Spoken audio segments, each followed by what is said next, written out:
आप सभी को नमस्कार। स्वागत है आपका हमारे चैनल पर जिसका नाम है इकोनॉमिक्स बाय सुशीला मैम, जहां पर हम विभिन्न परीक्षाओं में पूछे जाने वाले प्रश्नों को हल कर रहे हैं। आज हमारा टॉपिक है उपभोक्ता के व्यवहार के सिद्धांत से संबंधित बहुविकल्पीय प्रश्न। यह प्रश्न जो है वो एनटीए नेट एवं पीजीटी एमपी असिस्टेंट प्रोफेसर परीक्षा में पूछे जा चुके हैं। हमारा पहला सवाल है, एक घटिया वस्तु के लिए आय उपभोग वक्र एवं एंजल वक्र होते हैं। हमारे ऑप्शन है, पहला धनात्मक रूप से ढलान लिए हुए, दूसरा ऋणात्मक रूप से ढलान लिए हुए, तीसरा आय उपभोग वक्र में धनात्मक ढाल वाला और एंजल वक्र ऋणात्मक ढाल लिए हुए, और हमारा चौथा है आय उपभोग वक्र में ऋणात्मक ढलान लिए तथा एंजल वक्र धनात्मक ढलान वाली होती है। तो यहाँ पे हमारा सही जवाब हो जाएगा ऑप्शन नंबर बी, ऋणात्मक रूप से ढलान लिए हुए। आय उपभोग वक्र वह वक्र है जो मौद्रिक आय के विभिन्न स्तरों तथा स्थिर कीमतों के परिणाम स्वरूप संतुलन बिंदु को प्राप्त होता है, या फिर हम कह सकते हैं वह वक्र है जो आय के विभिन्न स्तरों पर खरीदी गई एक वस्तु, जिसे हम इष्टतम मात्रा भी कह सकते हैं। इसलिए हम बोलते हैं कि एंजल वक्र का ढलान जो है वो सामान्य वस्तु के लिए धनात्मक और घटिया वस्तुओं के लिए ऋणात्मक होता है। हमारा दूसरा प्रश्न है, उपभोक्ता व्यवहार की निम्नलिखित संकल्पनाओं को क्रमानुसार लगाएं। यहाँ पर उपभोक्ता व्यवहार के बहुत सारे सिद्धांत दिए गए हैं। हमें इनका क्रम बताना है कि कौन सा किस क्रम में, सबसे पहले कौन आया था, उसके बाद कौन आया था। चलिए स्टार्ट करते हैं हम। हमारे ऑप्शन में पहला दिया गया है ह्रासमान सीमांत उपयोगिता नियम, दूसरा मांग का नियम, तीसरा उद्घाटित वरीयता विश्लेषण और चौथा अनादिमान वक्र विश्लेषण। तो हम इनका सीक्वेंस जमाने की कोशिश करते हैं कि इसमें सही क्या होता है। सबसे पहले हम देखते हैं कि ए 2 जगह दिया गया है और बी भी 2 जगह दिया गया है। तो हम देखते हैं कि हम क्या पहला ले। यहाँ पे अगर हम सबसे पहले बी वाले ऑप्शन को लेते हैं, यानी कि मांग के नियम को, तो इसके बाद कौन कौन से दिए गए हैं, ये 2 जगह है, सी और डी में। इसका मतलब हमारा ऑप्शन या तो सी होगा या फिर डी होगा। अब मांग का नियम अगर दिया गया है तो उसके बाद हम दूसरा देखें तो ह्रासमान सीमांत उपयोगिता नियम हो सकता है। तो ये दोनों ही जगह बी ए और बी ए दिया गया है। इसका मतलब हमें सिर्फ 2 चीज़ों को देखना है, सी और डी कहाँ पे आएंगे। तो तीसरे नंबर पे आ जाता है हमारा अनादिमान वक्र। तो यहाँ पे हमारा क्लियर हो गया कि तीसरे नंबर पे डी कौन से ऑप्शन में है, डी नंबर ऑप्शन में है। तो हमारा जो सही आंसर है वो डी हो जाएगा, बी ए डी सी। इसका मतलब है सबसे पहले मांग का नियम आया था, उसके बाद ह्रासमान सीमांत उपयोगिता नियम आया था, उसके बाद अनादिमान वक्र आया था, और चौथे नंबर पे आया था हमारा उद्घाटित वरीयता विश्लेषण। हमारा तीसरा प्रश्न है, कौन सा नियम गॉसेन का द्वितीय नियम कहलाता है। पहला ऑप्शन समसीमांत उपयोगिता नियम, दूसरा समसीमांत उपयोगिता नियम, तीसरा मांग का नियम और चौथा पूर्ति का नियम। तो यहाँ पर हमें विशेष रूप से ध्यान देना है कि गॉसेन का द्वितीय नियम पूछा गया था। अगर हम गॉसेन के प्रथम नियम की बात करें तो प्रथम नियम उसका सीमांत उपयोगिता नियम कहलाता है। तो जाहिर सी बात है, अगर सीमांत उपयोगिता नियम उसका प्रथम नियम था तो यहाँ पे द्वितीय नियम क्या हो जाएगा, सम सीमांत उपयोगिता नियम। उपयोगिता विश्लेषण की सहायता, तो यहाँ पे हमारा सही जवाब क्या हो जाएगा, हमारा ऑप्शन नंबर बी, सम सीमांत उपयोगिता नियम। उपयोगिता विश्लेषण की सहायता से उपभोक्ता की मांग की व्याख्या करने वाला सम सीमांत उपयोगिता नियम को ही हम दूसरा नियम कहते हैं। यह नियम 19वीं शताब्दी में फ्रेंच इंजीनियर गॉसेन द्वारा प्रतिपादित किया गया। तो यहाँ पे हमारा एक सवाल और तैयार हो जाता है कि गॉसेन कहाँ के अर्थशास्त्री थे, फ्रेंच के, इसलिए इस नियम को हम द्वितीय नियम भी कहते हैं। जब उपभोक्ता 2 या 2 से अधिक वस्तुओं का उपभोग कर रहा होता है तो यह नियम मार्ग प्रदर्शित करता है कि वह विभिन्न वस्तुओं को किस अनुपात में खरीदे ताकि उसकी कुल उपयोगिता अधिकतम हो सके। चलिए अगले प्रश्न की ओर बढ़ते हैं। हमारा चौथा प्रश्न है, सुप्रसिद्ध हीरा पानी विरोधाभास की व्याख्या किसके द्वारा की गई थी? हमारे ऑप्शन है, पहला कुल उपयोगिता, दूसरा सीमांत उपयोगिता, तीसरा प्रदत्त कीमत और चौथा आपूर्ति की मात्रा। तो यहाँ पे हमारा सही जवाब हो जाएगा ऑप्शन नंबर बी, सीमांत उपयोगिता। हीरा पानी विरोधाभास इस अवधारणा का प्रतिपादन जो है वो एडम स्मिथ के द्वारा किया गया था। यह धारणा बताती है कि क्यों कम उपयोगी होने के बावजूद भी हीरा महंगा है तथा पानी जो जीवन के लिए बहुत उपयोगी है पर उसकी कीमत कम रहती है। यह धारणा इसको स्पष्ट करती है कि किसी वस्तु का निर्धारण ना तो उस वस्तु की कीमत का निर्धारण ना तो उसके द्वारा होता है कि उसमें कितना श्रम लगा है और ना ही इसके द्वारा होता है कि किसी वस्तु की उपयोगिता कितनी है, बल्कि उसके उपभोग से मिलने वाली सीमांत उपयोगिता इसके द्वारा निर्धारित होता है। पानी की पूर्ति बहुत अधिक है, उसकी पूर्ति की प्रचुरता के कारण जैसे जैसा इसका उपभोग बढ़ेगा इसकी उपयोगिता कम होती जाती है, इसलिए इसका मूल्य कम होगा। जबकि हीरा जिसकी उपयोगिता कुछ नहीं है, एक दुर्लभ है और जिसकी पूर्ति भी कम की जाती है, तो इसलिए क्या है, इसकी कीमत ज़्यादा है। हमारा पांचवा प्रश्न है, प्रसिद्ध हीरा पानी विरोधाभास किसने दिया? तो अभी हमने पिछले प्रश्न में ही पढ़ा है कि एडम स्मिथ ने इसे दिया हुआ है। ठीक, तो यहाँ पे हमारा सही जवाब हो जाएगा बिना ऑप्शन को देखे एडम स्मिथ। हमारा अगला प्रश्न है, निम्नलिखित में से कौन सा सिद्धांत मांग के तार्किक सिद्धांत का तीसरा मूल के नाम से जाना जाता है? हमारे ऑप्शन यहाँ पे हो जाएंगे, पहला तटस्थता वक्र विश्लेषण, दूसरा उपयोगिता विश्लेषण, तीसरा गिफिन का विरोधाभास और चौथा प्रकट अधिमान सिद्धांत।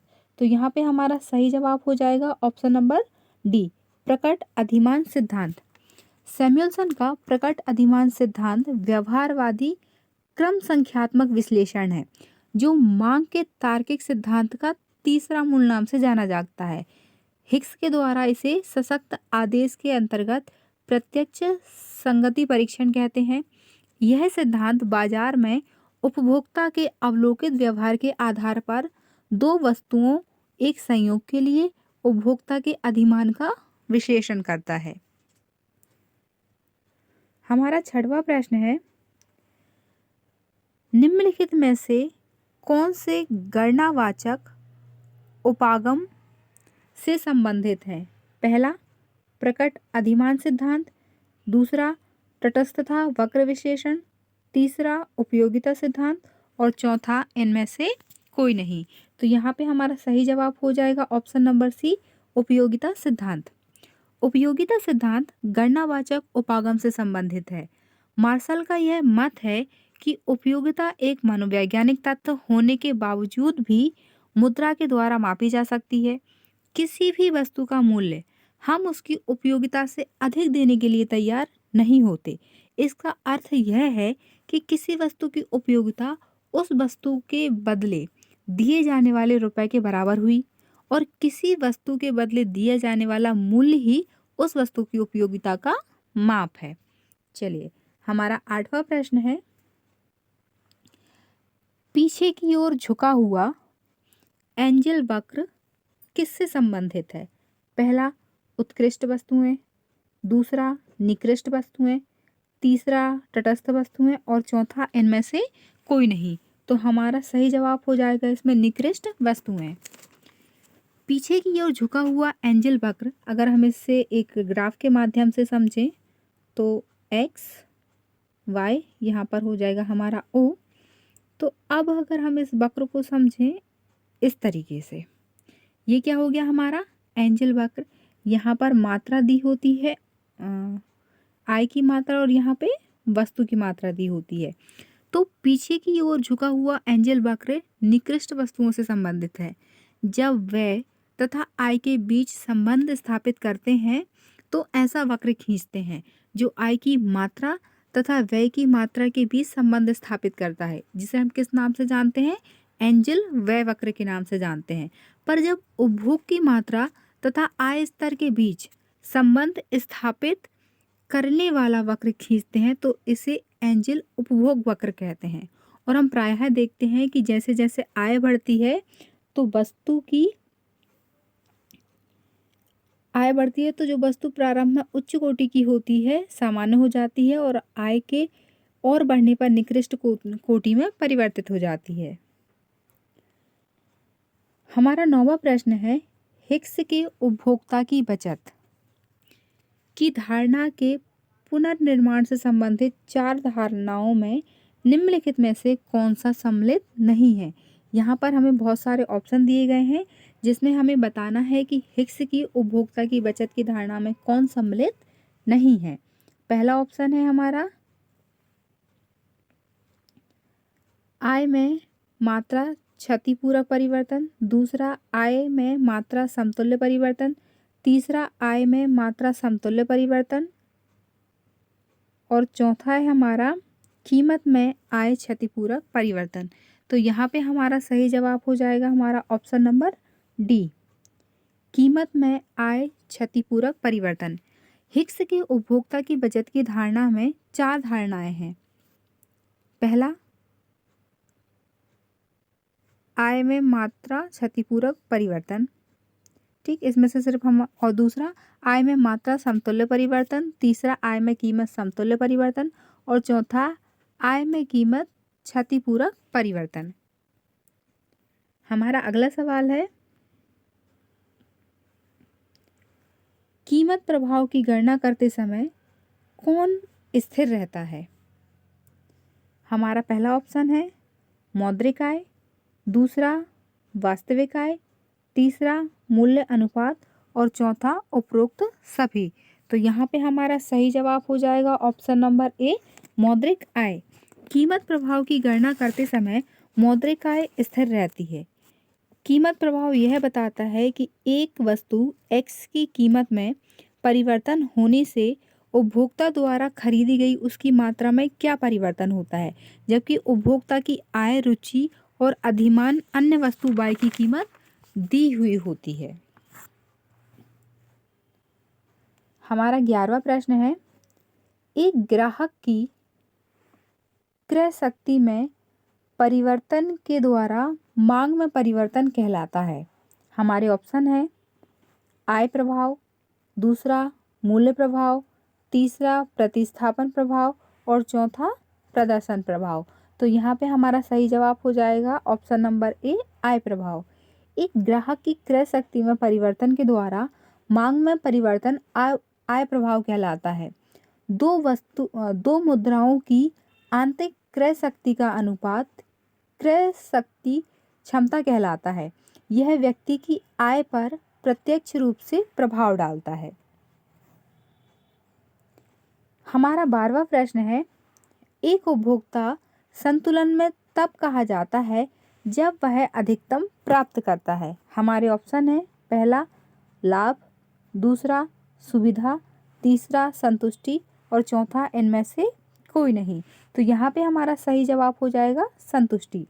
एक उपभोक्ता संतुलन में तब कहा जाता है जब वह अधिकतम संतुष्टि प्राप्त करता है। उपभोक्ता संतुलन से अभिप्राय है कि उपभोक्ता अपनी आय को बाजार कीमतों पर इस प्रकार खर्च करता है कि उसे अधिकतम संतुष्टि प्राप्त हो। यह 2 प्रकार की होती है, एक वस्तु के संदर्भ में, दूसरा 2 या 2 से अधिक वस्तुओं के संदर्भ में। चलिए आगे बढ़ते हैं। हमारा अगला प्रश्न है, यदि 2 वस्तुएं प्रतिस्थापी हैं जैसे चाय और कॉफी, उनके बीच की अनुपस्थित लोचशीलता कितनी होती है? हमारे ऑप्शन है पहला नकारात्मक, दूसरा धनात्मक, तीसरा अनंत, चौथा शून्य। तो यहाँ पे हमारा सही जवाब हो जाएगा ऑप्शन नंबर बी, धनात्मक। यदि 2 वस्तुएं प्रतिस्थापी हैं, प्रतिस्थापी का मतलब होता है एक के स्थान पर दूसरे का उपयोग किया जाए, तो उनके बीच की अनुप्रस्थ लोचशीलता धनात्मक होती है। यदि कॉफ़ी की कीमत में वृद्धि होती है तो उपभोक्ता चाय की ओर जाते हैं और इस प्रकार चाय का उपभोग संभवतः अधिक हो जाता है। दूसरी ओर यदि कॉफ़ी की कीमत घटती है तो चाय का उपभोग संभवतः नीचे जा सकता है। साधारणतः किसी वस्तु की मांग उसके स्थानापन्न वस्तु की मांग की दिशा में गति करती है। हमारा 14वां प्रश्न है, उद्घटित अधिमान सिद्धांत आधारित है। हमारे ऑप्शन है, पहला गणनावाचक उपयोगिता पर, दूसरा क्रमवाचक उपयोगिता पर, तीसरा बाजार के व्यवहार पर और चौथा आचरणवादी क्रमवाचक उपयोगिता पर। तो यहाँ पे हमारा सही जवाब हो जाएगा ऑप्शन नंबर डी, आचरणवादी क्रमवाचक उपयोगिता पर। उपभोक्ता के व्यवहार के संबंध में व्यक्त अधिमान सिद्धांत का जो सिद्धांत है वो प्रोफेसर सैमुअलसन के द्वारा दिया गया था।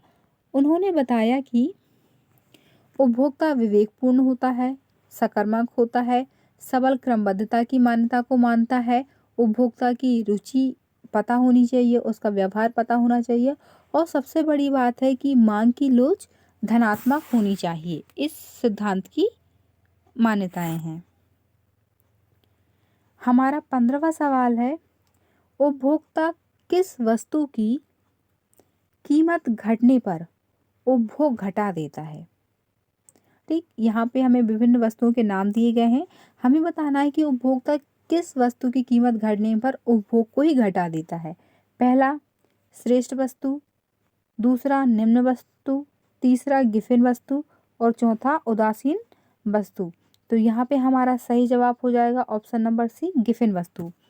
गिफिन वस्तु एक प्रकार की विशिष्ट हीन वस्तु होती है जिसके संबंध में उपभोक्ता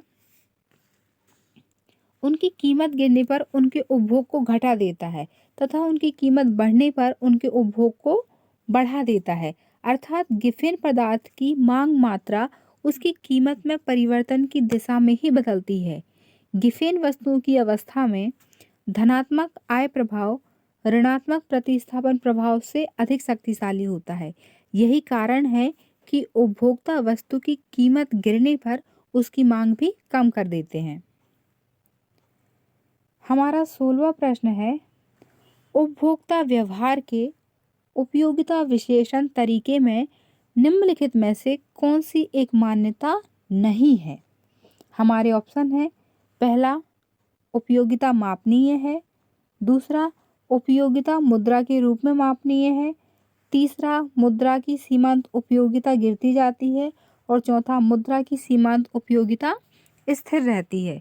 तो यहाँ पे हमारा सही जवाब हो जाएगा ऑप्शन नंबर सी, मुद्रा की सीमांत उपयोगिता गिरती जाती है। उपभोक्ता व्यवहार का उपयोगिता विश्लेषण पर अगर हम जानें तो इसकी मान्यताओं में हम बोल सकते हैं कि उपभोग की क्रिया निरंतर चलनी चाहिए, उपभोग में आने वाली वस्तु की प्रत्येक इकाई गुण, स्वाद और मात्रा में समान होनी चाहिए, रुचियों व समय में परिवर्तन नहीं होना चाहिए, यहाँ तक कि व्यक्ति की मानसिक स्थिति भी जो है वो परिवर्तित नहीं होनी चाहिए। तो यहाँ पे एक जो मान्यता है कि मुद्रा की कीमत सीमांत उपयोगिता गिरती जाती है, ये नहीं है। चलिए आगे बढ़ते हैं, आते हैं हमारे 17 नंबर के क्वेश्चन पर। हमारा 17 नंबर का सवाल पूछता है, गिफिन वस्तु का मांग वक्र होगा। हमारे ऑप्शन है, पहला क्षैतिज, दूसरा दाईं ओर नीचे गिरता, सी नंबर का अनुलंब और चौथा दाईं ओर ऊपर उठता हुआ। तो यहाँ पे हमारा सही जवाब हो जाएगा ऑप्शन नंबर डी, दाईं ओर ऊपर उठता हुआ।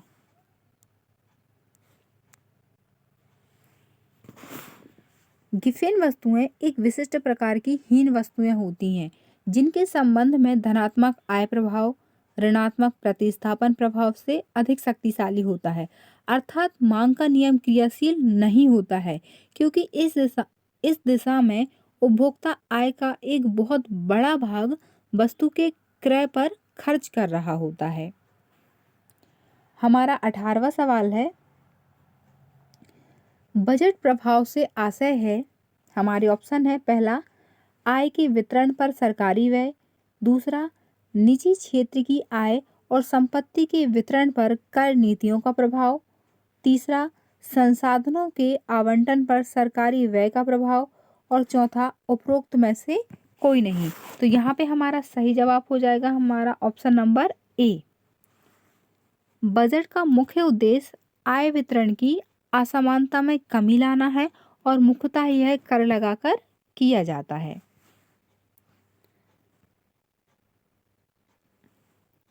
हमारा 19वां प्रश्न है, प्रकट अधिमान सिद्धांत का निर्माण निम्नलिखित में से किस अर्थशास्त्री ने किया? हमारे ऑप्शन है पहला मार्शल, दूसरा हिक्स, एलन, तीसरा सैमुअलसन और चौथा किंग्स। तो यहाँ पे हमारा सही जवाब हो जाएगा ऑप्शन नंबर सी, सैमुअलसन।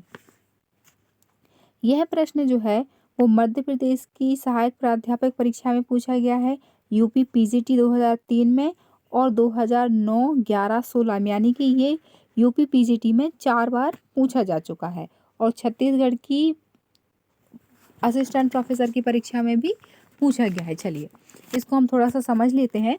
प्रकट अधिमान सिद्धांत का निर्माण सैमुअलसन ने किया। यह एक क्रम संख्यात्मक विश्लेषण है। यह सिद्धांत बाजार में उपभोक्ता के अवलोकित व्यवहार के आधार पर दो वस्तुओं के संयोगों के लिए उपभोक्ता के अधिमान का विश्लेषण करता है। हिक्स ने इसे सशक्त आदेश यानी कि स्ट्रॉन्ग ऑर्डरिंग के अंतर्गत प्रत्यक्ष संगत परीक्षण कहा है। हमारा 20वां प्रश्न है,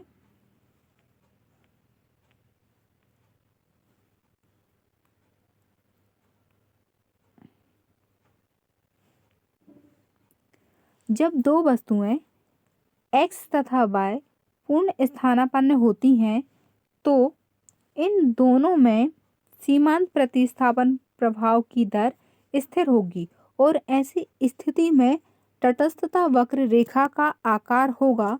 हमारे ऑप्शन है पहला एक ऋणात्मक ढाल वाली सीधी रेखा, दूसरा y अक्ष के समानांतर रेखा, तीसरा x अक्ष के समानांतर रेखा, तीसरा y अक्ष के समानांतर रेखा और चौथा एक ऋणात्मक ढाल वाली लचीली वक्रीय रेखा।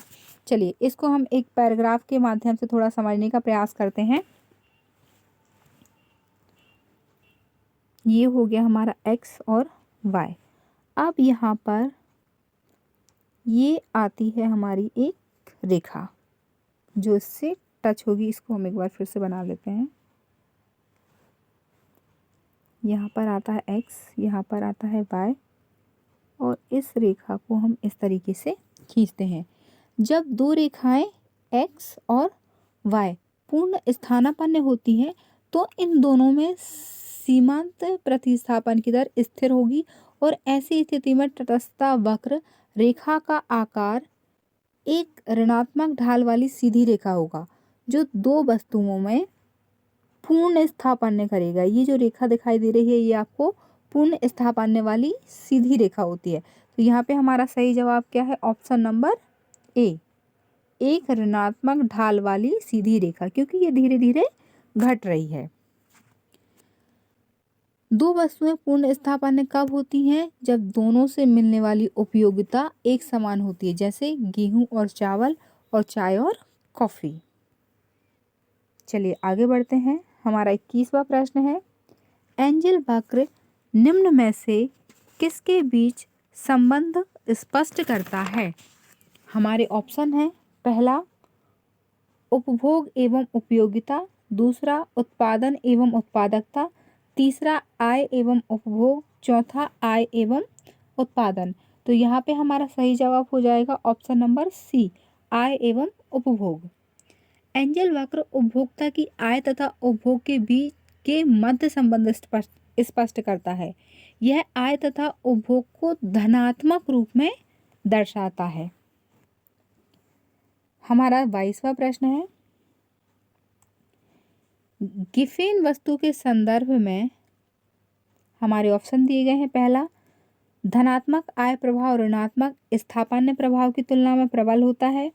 दूसरा, ऋणात्मक आय प्रभाव कमजोर होता है अपेक्षाकृत धनात्मक स्थापना प्रभाव के।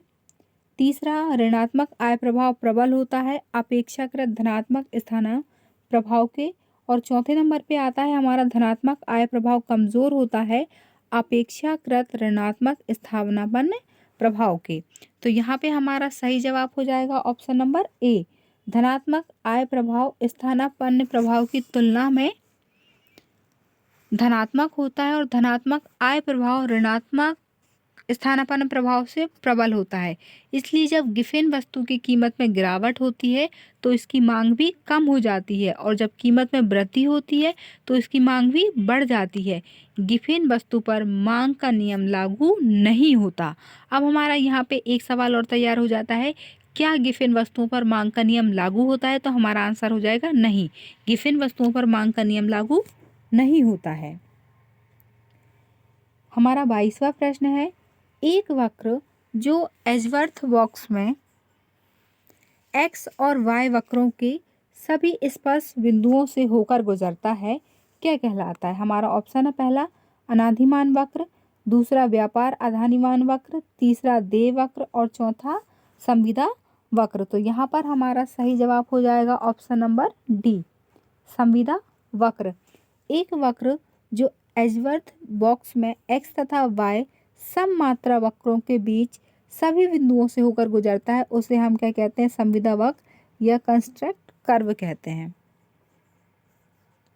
हमारा 24वां प्रश्न है, यदि एक उत्पाद वेवलन वस्तु है तब हमारे ऑप्शन है ए मांग आय से विपरीत रूप से संबंधित है, दूसरा मांग कीमत से सीधे रूप से संबंधित है, तीसरा मांग स्थानापन्न की कीमतों से विपरीत रूप से संबंधित है और चौथा उपयुक्त में से कोई नहीं। तो यहाँ पे हमारा सही जवाब हो जाएगा ऑप्शन नंबर बी, मांग कीमत से सीधे रूप से संबंधित है।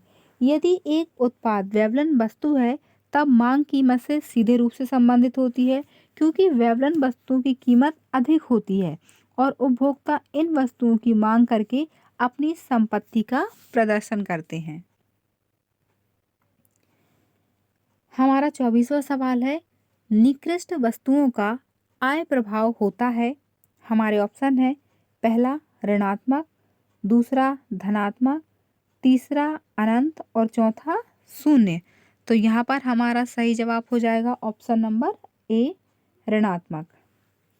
निकृष्ट वस्तुएं वे वस्तुएं होती हैं जिनका उपभोग उपभोक्ता की आय कम होने पर बढ़ जाता है, अर्थात जिन वस्तुओं के लिए आय प्रभाव ऋणात्मक होता है निकृष्ट वस्तुएं कहलाती हैं।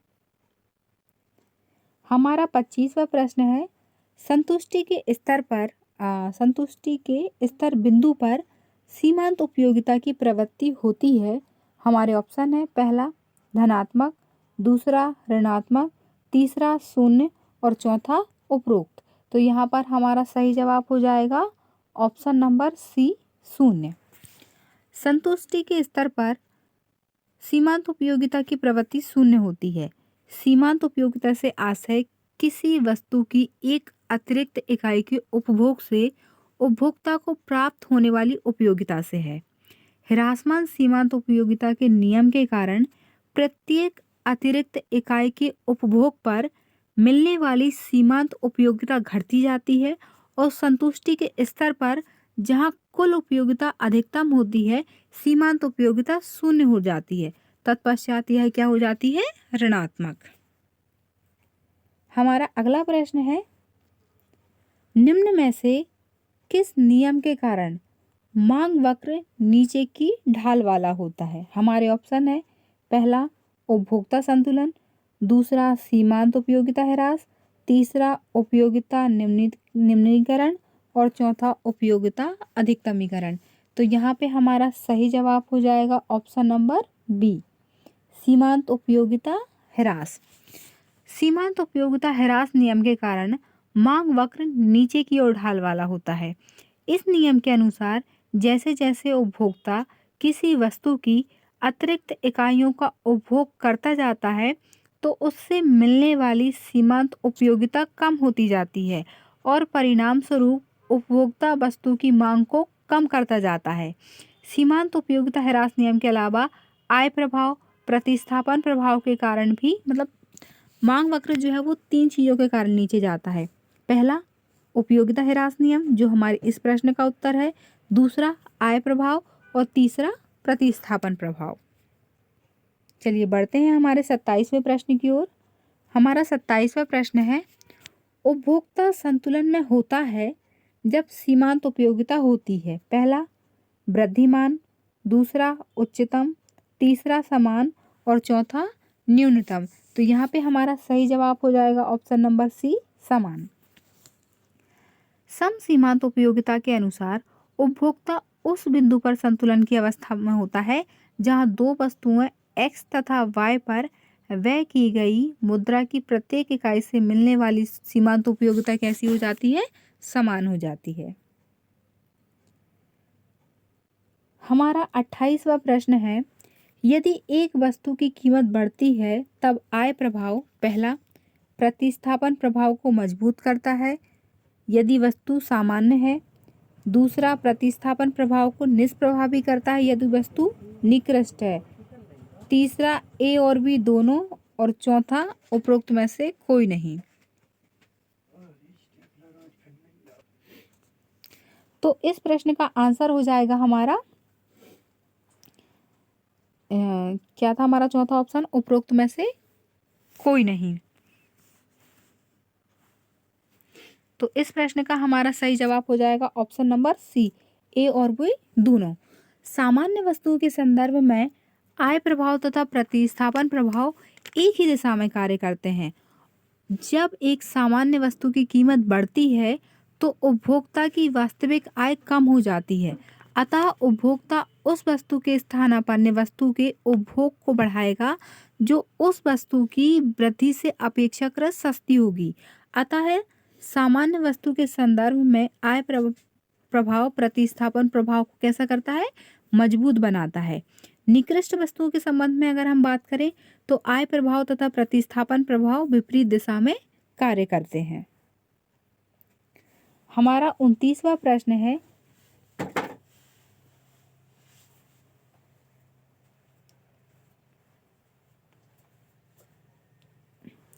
किसी उदासीनता वक्र के प्रत्येक बिंदु पर व्यक्त किया जाता है। पहला कम संतुष्टि, दूसरा अधिक संतुष्टि, तीसरा समान संतुष्टि और चौथा असमान संतुष्टि।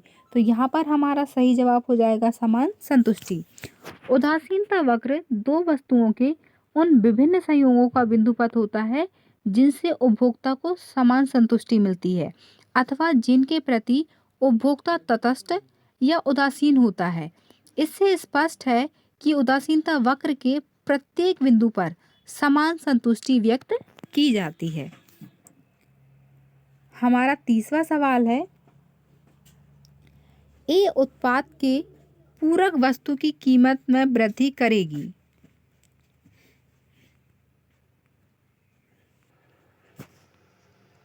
ठीक, हमारे ऑप्शन है यहाँ पर, पहला ए उत्पाद की मांग के बाहर की ओर खिसकना, दूसरा ए उत्पाद की मांग को अंदर की ओर खिसकाना, तीसरा ए उत्पाद की पूर्ति को बाहर की ओर खिसकाना और चौथा ए उत्पाद की पूर्ति को अंदर की ओर खिसकाना। तो यहाँ पे हमारा सही जवाब हो जाएगा ऑप्शन नंबर बी। यदि ऑप्शन नंबर बी, ए उत्पाद की मांग को अंदर की ओर खिसकाना। यदि किसी एक वस्तु की कीमत में कमी के फलस्वरूप दूसरी वस्तु की कीमत में वृद्धि हो तो दोनों वस्तुएं एक दूसरे की पूरक कहलाती हैं, जैसे कुर्सी मेज, कार पेट्रोल, चाय चीनी आदि। पूरक वस्तुओं में मांग की प्रतिलोज ऋणात्मक होती है। वस्तुतः प्रश्न में अगर देखा जाए तो पूछा गया है कि ए उत्पाद की पूरक वस्तु की कीमत में वृद्धि के फलस्वरूप ए उत्पाद की मांग में कमी आएगी, जिसके फलस्वरूप ए उत्पाद का मांग वक्र जो है वो अंदर की ओर खिसकेगा। हमारा अगला प्रश्न है, आय प्रभाव के मामले में ऋणात्मक होता है। हमारे ऑप्शन है सामान्य वस्तुएं, श्रेष्ठतर वस्तुएं, गिफेन वस्तुएं और सार्वजनिक वस्तुएं। तो यहाँ पे हमारा सही जवाब हो जाएगा ऑप्शन नंबर सी, गिफेन वस्तुएं। निम्न कोटि या निकृष्ट वस्तुओं के मामले में आय प्रभाव ऋणात्मक होता है। ये हमने पिछले प्रश्न में भी पढ़ा है। गिफिन वस्तुओं का संबंध कीमत से है। ऐसी वस्तुएं जिनकी कीमत बढ़ने पर मांग बढ़ती है और कीमत घटने पर मांग घट जाती है। हमारा 32वां प्रश्न है, आदर्श उपभोक्ता व्यवहार की व्याख्या करने के लिए किसने ऋण क्रमीकरण सिद्धांत को माना है? हमारे ऑप्शन हैं, पहला एडम स्मिथ, दूसरा अल्फ्रेड मार्शल, तीसरा सैमुअलसन और चौथा जे.आर. हिक्स। तो हमारा यहाँ पे सही जवाब हो जाएगा जे.आर. हिक्स।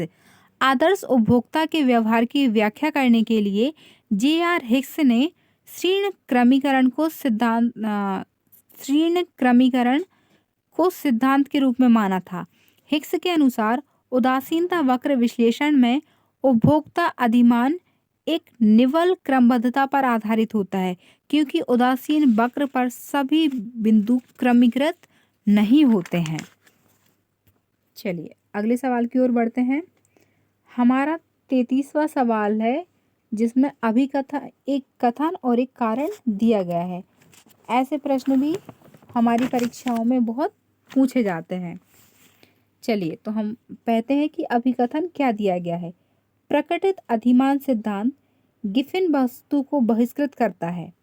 तर्क दिया गया है, प्रकटित अधिमान सिद्धांत केवल मांग के ऋणात्मक आय प्रभाव पर लोच प्रकटित करता है। तो यहाँ पे हमारे ऑप्शन दिए गए हैं, ए आर दोनों सही हैं, ए आर की सही व्याख्या है। दूसरा ए आर दोनों सही हैं किंतु आर ए की व्याख्या नहीं है। तीसरा ए सही है किंतु आर सही नहीं है। और चौथा ए सही है किंतु आर सही ए सही नहीं है किंतु आर सही है।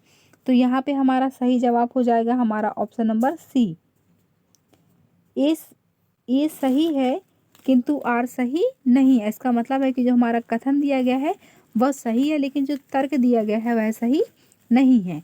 प्रकट अधिमान सिद्धांत का प्रतिपादन प्रोफेसर सैमुअलसन ने 1938 में किया, जो मांग के सिद्धांत के संबंध में एक युगांतकारी घटना के रूप में स्वीकार किया जाता है, क्योंकि इसने मांग का सिद्धांत प्रतिपादन बिना अधिमान वक्रों के प्रयोग के किया। इसकी मान्यताएं क्या थी कि उपभोक्ता जो है वो विवेकपूर्ण व्यवहार करता है, उसकी रुचि दी हुई होती है, स्थिर व्यवहार की अवधारणा होती है। ये सारी चीजें उसने बताई हैं।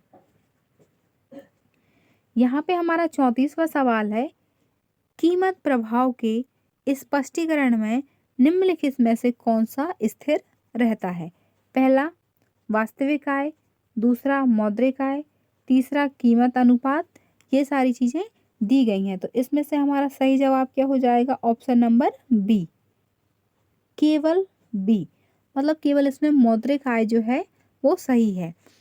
कीमत उपभोक्ता व्यवहार की किसी वस्तु की कीमत में परिवर्तन के फलस्वरूप उस समस्त प्रभाव को मापता है जो कि उस वस्तु की क्रय मात्रा पर पड़ता है। कीमत प्रभाव में उपभोक्ता की आय में कोई क्षतिपूरक परिवर्तन नहीं किया जाता। जब किसी वस्तु की कीमत में कमी या वृद्धि होती है तो वह उस हिसाब से परिवर्तित होता है।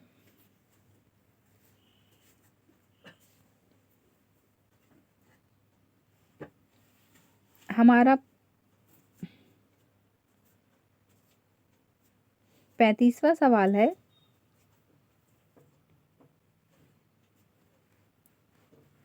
किसी वस्तु को गिफिन वस्तु तब कहा जाता है जब आय प्रभाव निम्नलिखित में होता है। पहला, धनात्मक और प्रतिस्थापन प्रभाव से अधिक होता है। दूसरा, प्रतिस्थापन प्रभाव के बराबर होता है। तीसरा, प्रतिस्थापन प्रभाव से कम होता है।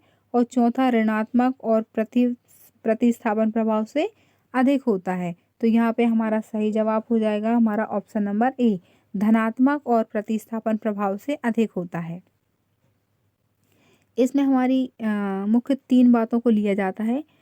वस्तु निम्न पदार्थ हो जिसका धनात्मक आय प्रभाव शक्तिशाली हो, उस वस्तु का प्रतिस्थापन प्रभाव कम हो और उस वस्तु का आय का एक बड़ा भाग व्यय किया जाता है। ठीक, बढ़ते हैं हमारे अगले प्रश्न की ओर। हमारा 35वां प्रश्न है, उपभोग में निकृष्ट वस्तुओं में होता है? उपभोग में निकृष्ट वस्तुओं में होता है। हमारे ऑप्शन है, पहला ऋणात्मक आय प्रभाव, दूसरा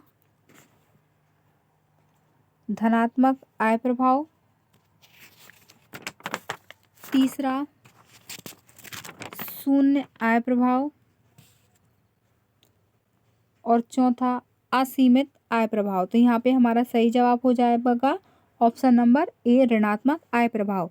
यदि आय बढ़ने पर उपभोक्ता किसी वस्तु की कम मात्रा क्रय करे तो वस्तु निकृष्ट कोटि की कही जाएगी। सामान्य वस्तु के संबंध में आय प्रभाव धनात्मक होगा, जबकि निकृष्ट कोटि की वस्तु के संबंध में आय प्रभाव ऋणात्मक होता है। हमारा अगला प्रश्न है, श्लिष्टी समीकरण व्याख्या करता है, पहला टिकाऊ वस्तुओं की, दूसरा टिकाऊ वस्तुओं की आपूर्ति की, तीसरा मूल्य आय तथा प्रतिस्थापन प्रभावों के बीच विभाजन की, चौथा विरल अथवा पुनर्उत्पादनीय वस्तुओं की मांग की, अपुनर्उत्पादनीय वस्तुओं की मांग की। तो यहाँ पे हमारा सही जवाब हो जाएगा ऑप्शन नंबर सी, मूल्य आय तथा प्रतिस्थापन प्रभावों के बीच विभाजन की। श्लिष्टी समीकरण मूल्य आय तथा प्रतिस्थापन प्रभावों की विभाजन की बात करता है। उसके अनुसार मौद्रिक आय में परिवर्तन लागत अंतर के आधार पर किया जाता है, अर्थात उपभोक्ता की आय में परिवर्तन पूर्ण कीमत पर वस्तु की क्रय की गई मात्रा की लागत और नई कीमत पर उसी की मात्रा में लागत के अंतर के बराबर होता है। हमारा 37वां सवाल है, श्लिष्टी समीकरण का संबंध निम्न में से क्या अवघटित करता है? तो यहाँ पे हमारे ऑप्शन हैं,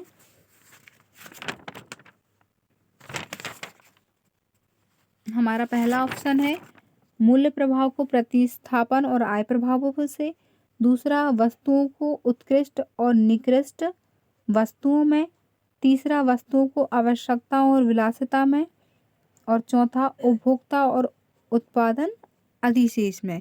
तो यहाँ पे हमारा सही जवाब हो जाएगा हमारा ऑप्शन नंबर ए, मूल्य प्रभाव को प्रतिस्थापन और आय प्रभाव में।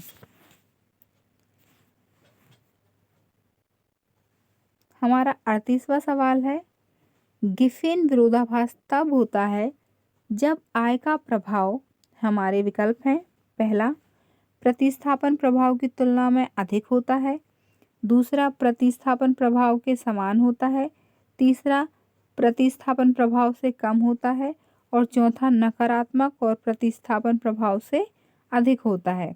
तो यहाँ पे हमारा सही जवाब हो जाएगा ऑप्शन नंबर डी, नकारात्मक प्रतिस्थापन प्रभाव का अभिप्राय यह है कि y वस्तु के बदले x वस्तु को अधिक खरीदा जाना चाहिए, जबकि x वस्तु सस्ता हो जाता है, या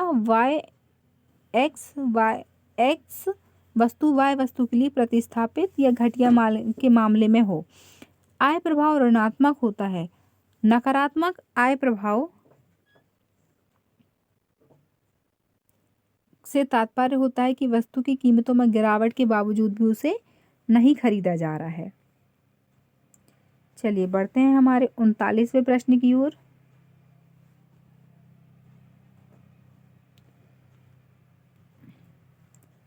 प्रकटित अधिमान सिद्धांत के संबंध में निम्नलिखित में से कौन सा वक्तव्य सही है? हमें इन कूटों में से बताना है कि क्या सही है। पहला है हमारा, मांग की आय लोच धनात्मक होनी चाहिए। दूसरा, उपभोक्ता अधिमान प्रबल क्रमांकन को तुष्ट करता है। तो हमारे ऑप्शन है पहला, दोनों सही हैं, दोनों में से कोई नहीं है, सिर्फ एक सही है। तो यहाँ पे हमारा सही जवाब हो जाएगा हमारा ऑप्शन नंबर ए, दोनों ही सही हैं। मांग की आय लोच धनात्मक होनी चाहिए और उपभोक्ता अधिमान प्रबल क्रमांकन होना चाहिए। उपभोक्ता व्यवहार का सिद्धांत सैमुअल्सन ने 1948 में प्रस्तुत किया था। मांग के सिद्धांत का प्रतिपादन बिना अधिमान वक्रों के होना चाहिए। फिर वही बात हो जाती है कि उपभोक्ता का व्यवहार अच्छा होना चाहिए, उसमें रुचि होना चाहिए, इन्हीं सब बातों का उल्लेख होता है। हमारा 40वां सवाल है, निम्नलिखित में से किसने उपयोग मूल्य विनिमय मूल्य के बीच भेद किया और हीरे और जल का प्रसिद्ध उदाहरण दिया? हमारे ऑप्शन है, पहला एडम स्मिथ, दूसरा डेविड रिकार्डो, तीसरा अल्फ्रेड मार्शल और चौथा कार्ल मार्क्स। हमें पर्टिकुलर बताना है कि उपयोग मूल्य और विनिमय,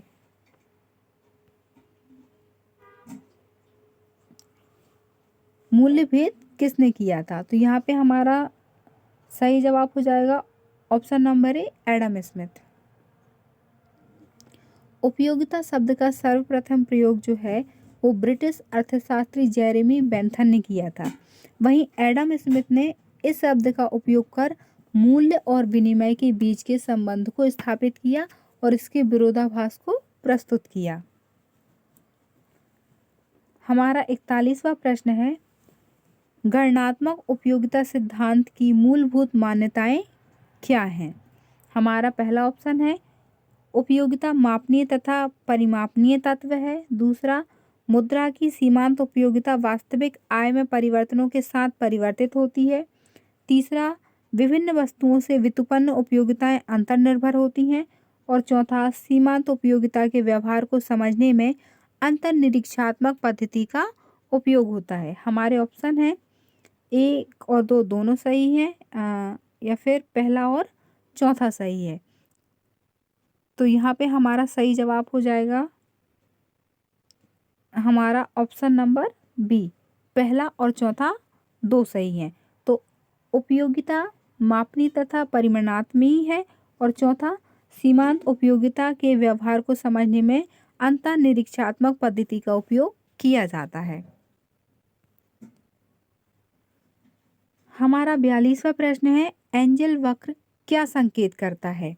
हमारे ऑप्शन है, वस्तु की विभिन्न मात्राएं जो कि उपभोक्ता विभिन्न स्तरों पर खरीदने का इच्छुक होगा। दूसरा, वस्तु की विभिन्न मात्राएं जो कि उपभोक्ता आय के विभिन्न स्तरों पर खरीदने का इच्छुक होगा। तीसरा, वस्तु की खरीदी गई मात्राएं जब उसकी स्थानापन्न वस्तुओं की कीमत बढ़ने लगती है। चौथा, आय प्रभाव प्रतिस्थापन प्रभाव के अधिक होता है। तो यहाँ पे हमारा सही जवाब क्या होगा? ऑप्शन नंबर बी, वस्तु की विभिन्न मात्राएं जो कि उपभोक्ता आय के विभिन्न स्तरों पर खरीदने का इच्छुक होगा। एंजल वक्र का प्रतिपादन जर्मन अर्थशास्त्री अर्नेस्ट एंजल ने किया। एंजल ने अलग अलग आय समूह के पारिवारिक बजट का अध्ययन किया। उन्होंने यह निष्कर्ष निकाला कि जैसे जैसे आय बढ़ती है, भोजन के व्यय अनुपात में कमी, मकान तथा कपड़ा पर होने वाले व्यय का अनुपात स्थिर एवं अन्य वस्तुओं जैसे शिक्षा, स्वास्थ्य, मनोरंजन आदि के अनुपात में वृद्धि होती है। चलिए, अब आ गया हमारे पास बहुत सही प्रश्न, जहाँ पर आप लोगों को अपने दिमाग का इस्तेमाल करना है कि अभी तक आपने इकोनॉमिक्स को कितना समझा है और जाना है, क्योंकि ये हमारा सबसे बेसिक सवाल है। यहाँ पर हमें वैकल्पिक वस्तुएं, पूरक वस्तुएं, गिफिन वस्तुएं और वेवलन वस्तुओं के बारे में बताना है। इस सवाल को हम पहले अलग अलग प्रश्नों के रूप में हल कर चुके हैं। तो यहाँ पर जैसे हम सबसे पहले को लेते हैं चाय और कॉफ़ी। हम सभी जानते हैं कि चाय और कॉफ़ी जो हैं वो वैकल्पिक वस्तुएं हैं जो एक दूसरे के स्थान पर उपयोग की जाती हैं। तो हमारे 2 नंबर वैकल्पिक वस्तुएं लिखा है 2 नंबर पे, तो इसके आगे हम ए लिख देंगे। फिर हमने देखा है कि कार और पेट्रोल जो है वो एक दूसरे की पूरक वस्तुएं हैं। अगर कार को चलाना है तो हमें पेट्रोल की आवश्यकता पड़ेगी, तो हम यहाँ पे बी नंबर लिख देते हैं। अब हम सबसे देखते हैं कि ए का दूसरा किस में दिया गया है। तो ए का दूसरा जो है वो 2 जगह दिया गया है, ए और बी में।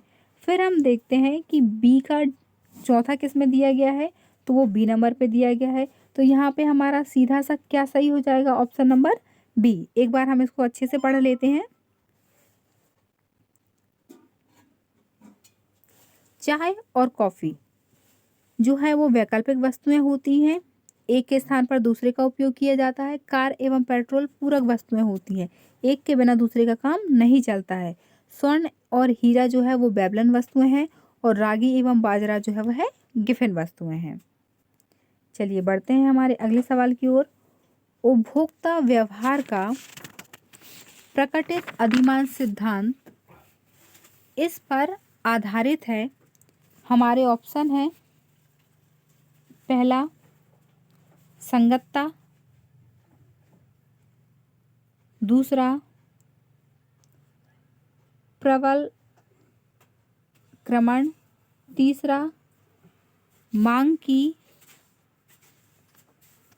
धनात्मक आयलोच और चौथा उपरोक्त सभी।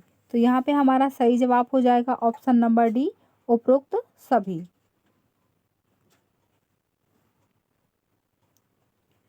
उपभोक्ता के व्यवहार का प्रकटित सिद्धांत जो है वो सैमुअलसन ने 1938 में दिया था। इससे हम बहुत सारे सवाल कर चुके हैं, तो अब तक तो आप सभी को ये याद होना जाना चाहिए कि उपभोक्ता व्यवहार सिद्धांत जो है वो किस प्रकार का सिद्धांत है। हमारा अगला सवाल है, प्रकटित अधिमांश सिद्धांत की निम्नलिखित में से कौन सी मान्यता नहीं है। हर एक सिद्धांत की अपनी कुछ मान्यताएं होती है, तो हमें बताना है कि निम्न में से कौन सी मान्यता नहीं है। हमारा ऑप्शन है, क्योंकि हमें नहीं को विशेष रूप से ध्यान रखना है। हमारे ऑप्शन है, ए उपभोक्ता का चुनाव उसके अधिमानों को प्रकट करता है। दूसरा, किसी दी हुई आय कीमत स्थिति में उपभोक्ता वस्तुओं को बहुत से संयोग चुन सकता है। तीसरा, विश्लेषण की अवधि में उपभोक्ता की आय तथा वस्तुओं की कीमत स्थिर रहनी चाहिए। और अंतिम है, उपभोक्ता की रुचि दी है तथा अपरिवर्तित रहती है। तो यहाँ पे हमारा सही जवाब हो जाएगा ऑप्शन नंबर बी, किसी दी हुई आय कीमत स्थिति में उपभोक्ता वस्तुओं के बहुत से संयोग चुन सकता है। हमारा 46वां प्रश्न है, प्रकट अधिमांश सिद्धांत के संदर्भ में निम्नलिखित मान्यताओं पर विचार कीजिए तथा नीचे दिए गए कूट से सही उत्तर को छांटिए। हमारा पहला है तर्कसंगत, दूसरा संगति, तीसरा संक्रामकता और चौथा अपूर्ण संतुष्टि। तो यहाँ पे हमारा सही जवाब हो जाएगा ऑप्शन नंबर डी, अपूर्ण संतुष्टि। प्रकट अधिमांश सिद्धांत के अंतर्गत जो है वो अशून्य संतुष्टि देखी जाती है। हमारा 47वां सवाल है, उद्घटित अधिमांश सिद्धांत संबंधित है। पहला सबल क्रमबद्धता से, दूसरा पीए सैमुअलसन से, तीसरा उपभोक्ता के व्यवहार के विश्लेषण से और चौथा उपरोक्त सभी से। तो यहाँ पे हमारा ऑप्शन नंबर डी सही हो जाएगा, उपरोक्त सभी से। उपभोक्ता के व्यवहार की व्याख्या के संबंध में नोबेल पुरस्कार विजेता प्रोफेसर पॉल सैमुअलसन ने बताया था कि यह सिद्धांत सबल सकारात्मकता की मान्यता पर आधारित है। यह सिद्धांत उपभोक्ता के वास्तविक व्यवहार पर आधारित है और उन्होंने बताया कि बाजार में उपभोक्ता अपने वास्तविक व्यवहार के माध्यम से यह व्यक्त कर देता है कि वह अधिकतम संतुष्टि की स्थिति में वस्तुओं के विभिन्न संयोगों में किस प्रकार के क्रय के संदर्भ में होगा। हमारा 48वां सवाल है, अधिमांश सिद्धांत निम्न मान्यताओं पर आधारित है। पहला निर्बल क्रमबद्धता, दूसरा बहुक्रमबद्धता, तीसरा स्थिर क्रमबद्धता और चौथा सबल क्रमबद्धता। तो यहाँ पे हमारा सही जवाब हो जाएगा सबल क्रमबद्धता। सैमुअलसन के दृढ़ अथवा उद्घाटित अधिमांश सिद्धांत में सबल क्रमबद्धता का अभिप्राय यह है कि उपभोक्ता के अधिमान क्रम के विभिन्न संयोगों में निश्चित क्रम होता है और इसलिए जब एक उपभोक्ता किसी एक संयोग का चयन करता है तो अन्य संयोगों की तुलना में वह उसके लिए अपने अधिमान का स्पष्ट उद्घाटित होता है। चलिए आगे बढ़ते हैं। हमारा 49वां सवाल है, मार्शल का उपभोक्ता व्यवहार सिद्धांत आधारित है। हमारे ऑप्शन है,